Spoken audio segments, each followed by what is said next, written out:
Hello and welcome. Last year around this time we made a little carrot for Easter time. This year I thought we'd make a little kitchen knife to give it a little chop. If you'd like to make this little kitchen knife with me, the things you'll need are a 4mm crochet hook, a yarn needle, some scissors.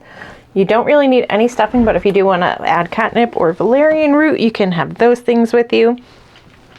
And then the only other things you need are some worsted weight yarn in a color for the handle and a color for the blade. Other than that, I think that is everything. So let's go ahead and get started. We're starting with the very tip of our knife here. So we're going to make a slip knot. We're crossing the long end over the short, and then from the back we're going to take that long end and pull it up. Taking our hook through, we're going to gently pull on both sides just to make that loop a little bit smaller. And then from here we are going to chain 3. So we're just wrapping our yarn, pulling it through. And then once we have all 3, our very first row here is just going to be 2 single crochet. So that second loop from our hook, we're going to ignore this one and we're going into this one. And we are just making a single crochet. And we're going to do the same thing on that next one. So now we're at the end. We are going to chain 1 and turn.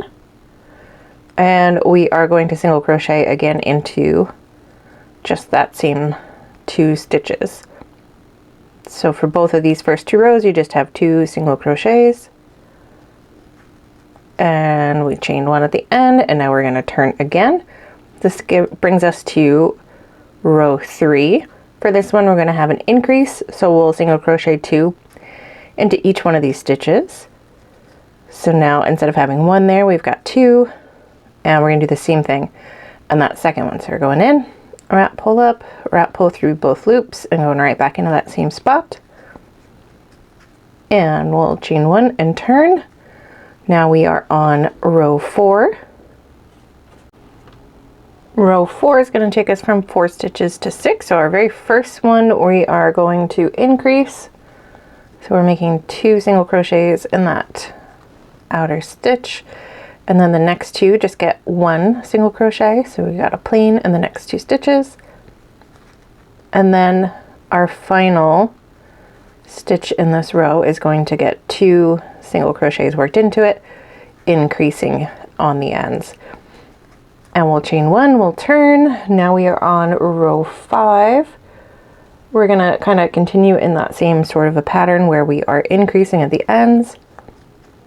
2 single crochets into that outside stitch. And then we've got 4 plain single crochets across the center. So each one of these center 4 stitches just gets 1 individual plain single crochet.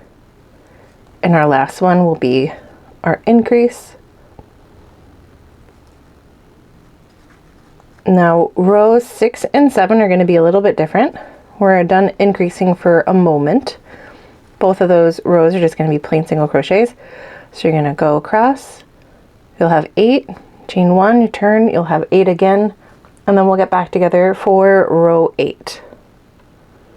Okay, we've finished 6 and 7. We're ready for row 8. From here we are going to single crochet 2 on the end, so we're back to an increase round or row, and those next 6 stitches all get plain single crochets. So we're just working our way across. When we get to our last one here, that is going to be that increase stitch again. So those middle 6 all get plain, and then that last one gets the increase. So we're just working 2 single crochets into that last stitch. We'll chain 1, and row 9 is just going to be a plain row. So we're going to go ahead and single crochet across, leaving you at 10 stitches. Okay, we finished round 9. We're on to round 10. This is going to be another increase round, just like we did with all the others. We are increasing just at the end stitches. So that very first one gets those 2 single crochets. The center 8 stitches all just get a single crochet worked into them, so just plain old stitches. The very last one will be that last increase. After Well, my yarn wants to split today. After we finish this row, the next 4 rows are all going to be just worked plain.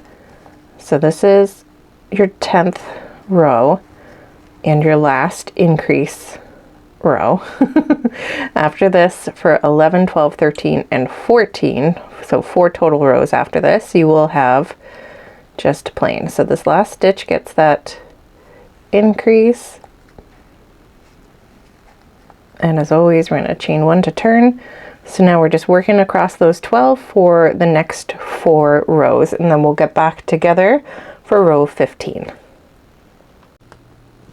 We are going to be working row 15, so there'll be a color change here, but before we get to that, we're going to chain 1, we're going to turn, and we are going to slip stitch into the first 3 stitches. So we're going in, we're just pulling the yarn immediately through the loop we're working on and the loop that we had left on our hook.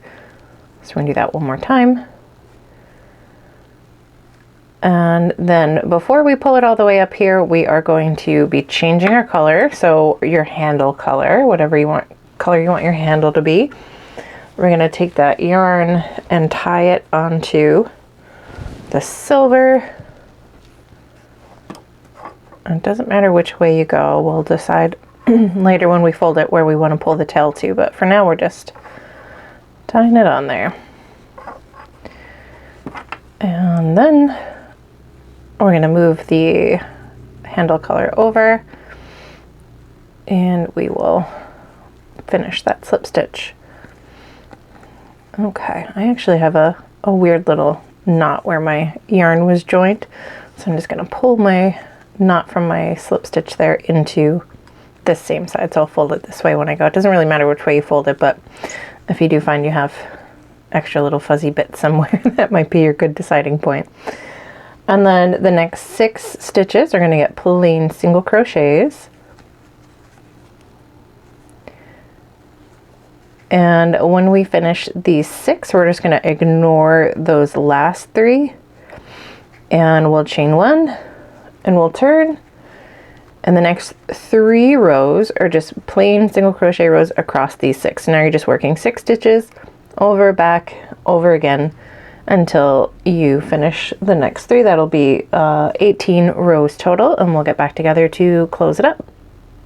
We've finished all 18 rows, so we've got a shape that kind of just looks like a little spear here. We are going to take both of our pieces of yarn that are still attached here and leave a longish tail and snip off so that we can use the ends now to close up our toy. So you don't really need any stuffing here. You might put a little bit in the handle, but you don't need any if you don't want to use any. Catnip, absolutely. If you want to use catnip, go for it. If you use something else, that's okay too. I'm going to be using valerian root today only because I can't find my catnip. We have been having a ton of work done on our house and everything is not in the right places. So now that we've cut that long tail on that last piece here, we can go ahead and wrap that yarn over the hook, pull it to tie it off, and then again you're just going to decide which way you want to fold it. I'm going to fold so that all of my ugly bits are on the inside. I'm going to take that very top one tail there and just kind of lay it on the inside. If you want to, you can pin along the sides to keep it closed. If you feel like you can keep it pinched where you want it as you go, that's okay too. So we want the long silver and the long black to be on the outside so that we can use those to tie everything in. And then those shorter pieces are just gonna get kind of tucked in toward the inside. That way we don't have to weave them in, we're just gonna leave them in there. So we're lining everything up so it folds perfectly in half. We're just gonna move the silver out of the way for now. We'll take our yarn needle and thread the black yarn onto it first. And then we've got that folded in half. We've got that threaded on. So we're gonna close the bottom up first. It's just going back and forth through the tops of those stitches. There were 6 there, so we're gonna go down 3. And then to get back to where we need to be, we're gonna go back up. And those same little spots. So now we are closing up this part of the handle here. Oh, sorry, it's black yarn, a little bit hard to tell. But we're just trying to grab a single strand here from either side so that we get that closed up nice without too much bulk.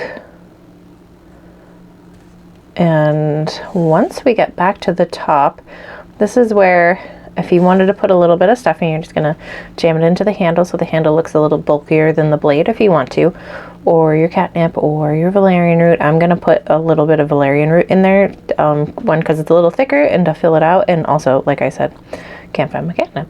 So I'm gonna go ahead and put that in there, and then we will close up across, and then the leftover bits of this tail is gonna sit in the blade. If you were curious, this is what the dried valerian root looks like. Okay, so I have finished jamming all of my valerian root in there. I'm gonna keep holding this just folded together, and then I'm gonna close off this part of the handle as well, just so the valerian root stays in there. So you can do the same thing if you're using catnip or stuffing, just to kind of keep the fluff in the handle. And then we can come back over just to make it extra secure, making sure that we're going just through the black parts of the toy or whatever color you use for your handle. And then we'll come back to the front and we're gonna make just a little knot. Although we could go through a little handle bit. I'll just pull that tail out there, and then that'll stay in our tail. And we're just going to put a little pressure on there to snip it off, and then we can just give it a little squish so the tail stays on the inside. And now we're going to switch our yarn needle over to that silver yarn, so we're going to go ahead and thread that on. So we've got that blade color threaded on there onto our yarn needle, and we're just finding that first set of blade colored stitches, and we're going to go ahead and start just going back and forth to sew that together. And make sure we're not missing any stitches, so just being really careful to get every little spot.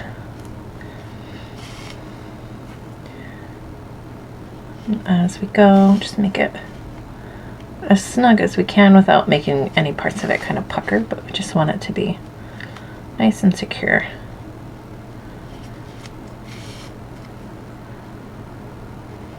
Making sure the best we can that the rows are lining up as well, that we're not sewing through like row 4 on one side and row 7 on the other side.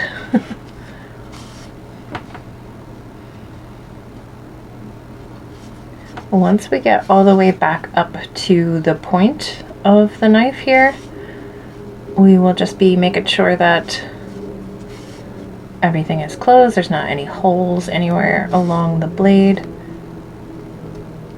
and then we will tie it off, and then just bring our last tail to the inside of the toy. So we're almost up there. A couple more to the top. Making sure we're not accidentally sewing the very starting tail into the stitches. We want it to stay on the inside of our toy there. Just a couple more. And I'm gonna go back down just a couple so that the tip is as secure as possible. I'm going in to knot it off. Don't want that knot to be at the very tippy top because we want that to be as little as possible. And now we'll take that tail and just bring it through the toy. Just double checking that you're actually inside and not somewhere on the outside. And just like we did with the other tail, we're going to put a little tension on there to snip it off. Tinsel. And then we're just giving it a little smush so our tails stay where we want them. And she's all done. So we've got a nice little little kitchen knife ready to go, ready to give our kitty cat friends. And hopefully they enjoy them. Maybe we'll make a cleaver next week. I don't know, let me know what you think. Thanks guys, bye.